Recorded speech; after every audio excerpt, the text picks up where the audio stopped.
So you want to be fast, a fast traditional Turkish archer. Thumb draw, thumb ring, either on foot or horseback if you do horse archery competition. I'm going to give you a drill. Okay? Now, you've all seen some of these speed archer guys, right? And you know, they'll shoot one arrow and it looks like they're using some form or whatever, and then they'll go and shoot 3 arrows really fast, and suddenly they're not even drawing to their mouth, and all the form just, where is it, right? This is not doctrine. Mihai, before he took off to the monastery to be a monk again, he and I would talk almost every day, and this was kind of one of our little peeves we'd bring up from time to time. But anyway, so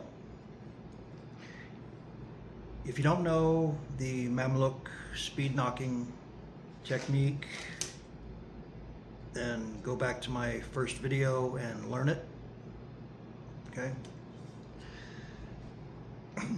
Then actually, you should probably watch the other ones too. You know, they're not real long. Then come back here and do this drill. So here's what we're going to do. You're going to stand in an oblique stance. Of course, not if you're on a horse. You're going to knock from here. The knocking is going to occur between the left breast and the liver. This might sound familiar to some of you. Now, after you've knocked, you're going to rotate the arm. The fingers are going to stay still. The fingers do not move. That's the beauty of this knocking technique. See that? Takes no dexterity whatsoever. Now you're just going to roll, okay? So the hand's going to nod just a little bit. You're going to roll the thumb down to the side of the middle finger. You're going to lock, and you're going to find that your hand is at an angle. So when you draw, you're going to twist like this to get it back upright. Draw past your mouth and then twist. All right? Now when you go from this position to this position, you're going to put a little twist into the bow. All right? We want the bow straight up and down. Now the reason for this is because it's much easier to get that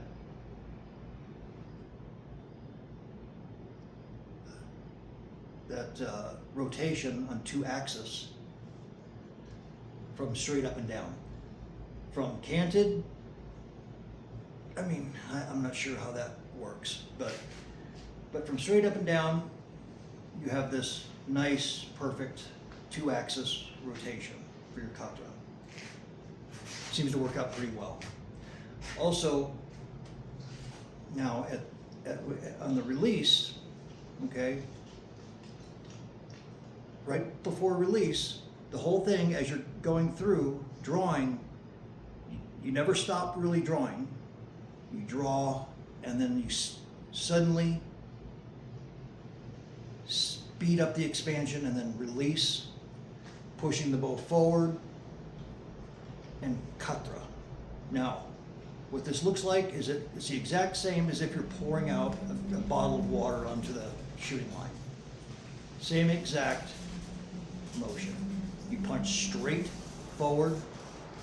The bow doesn't sweep out here or sweep down here or do this, or I mean, you can do this, I guess, if you like. Some people do it that way. It works out really well. They get a nice straight arrow. But the way Taiguya had described it, it was this. Now at the end, you bend at the wrist down like this to arrest the string against the arm. All right, so I'm giving you the good form and technique here. Anything I left out? Yes. Make sure always you draw from the elbow and release from the elbow. Make sure you do that. It's very important. It's very important because if you release from the hand or wrist, you know, you focus on this, and now your arrow is not going to be straight. So sending your arrow perfectly straight into the target is one of the first things you learn in traditional Turkish archery. During it's the second, there's 4 levels. Well, technically 5, but there's really 4 levels of Turkish archery, and the first one, you know, kepazi, where you draw the bow. Second one's torba, where you shoot up close like this. And then it's at that point you learn to send your arrows perfectly straight. And that's important to send your arrows perfectly straight, because then they conserve their energy. Because you want that arrow to retain its energy, to be as hard hitting and as penetrating as possible. Okay, these are people who use this for warfare. They were killing people wearing armor, or wanting to kill people wearing armor. Whoever their enemy happened to be at the time. Maybe it was the Mamluks were, at Angeloun, they were fighting the Mongols and won against the Mongols. So, we're going to stand in an oblique stance. This is how you stand, okay?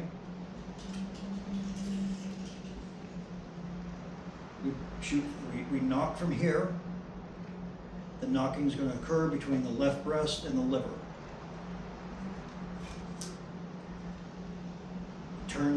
Rotate at the elbow. You rotate the hand, or the whole arm, at the elbow. The fingers do not move.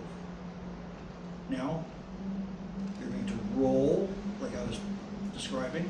Roll, lock, draw, twist, both the bow and the draw hand. Expand, cut.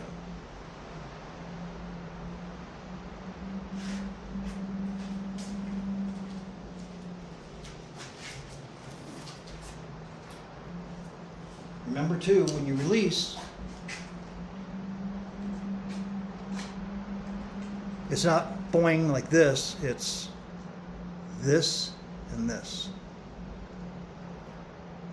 You should purposely feel yourself lifting your finger and doing this. Although you will do it quickly, right? Remember also, as you draw, the clench, okay?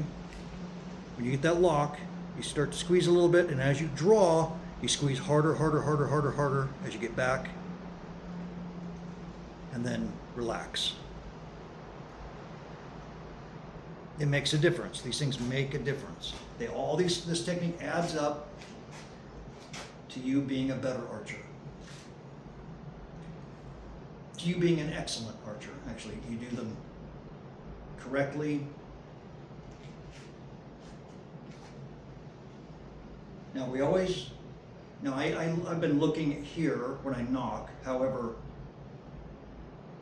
we don't do that in practice. In practice, we look only at the target.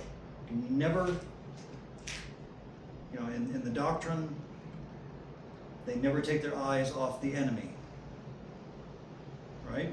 The enemy might fire at you.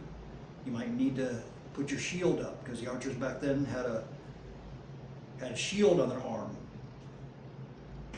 They could put that shield up at an angle like this and deflect the arrow. So, 1, the lock and draw. 2, 3. The lock, draw, twist, twist, okay? The twist of the bow, the twist of the draw hand, that's all one count. 1, 2, 3.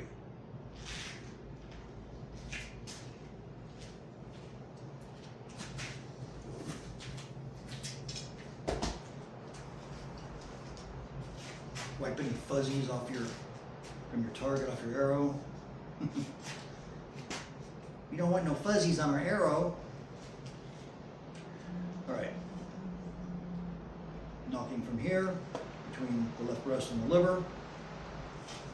Whoop.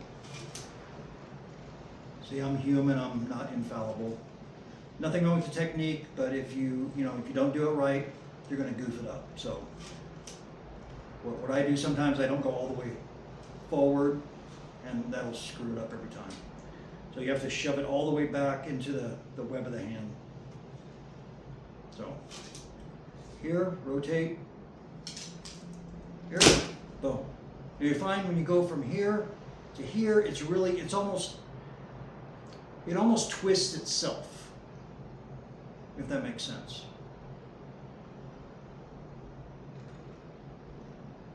It's like everything that you do, everything is in position for the next step. And that's where speed comes from.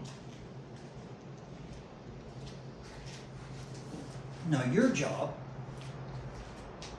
is to practice this, and as you do and you get better, you start to remove any points of hesitation, any pauses,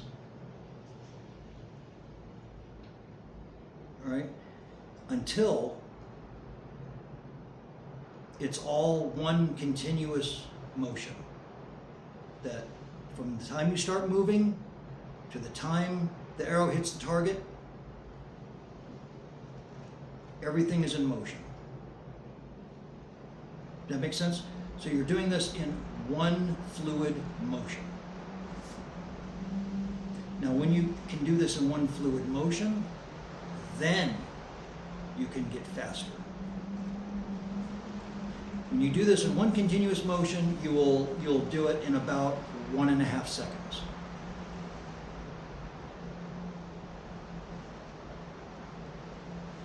Well, between 1 second and 1.5 seconds, something like that. And then you can really work on getting faster. And the ideal is that you want to get down to 0.75 seconds.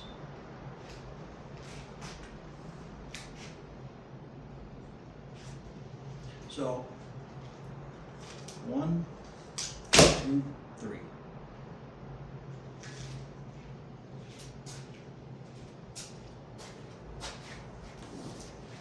And of course, all of your arrows should be impacting nice and straight. So, practice this and let me know what you think. If you have any questions or comments, don't hesitate to ask. Give me a like if you like. Don't do one of these.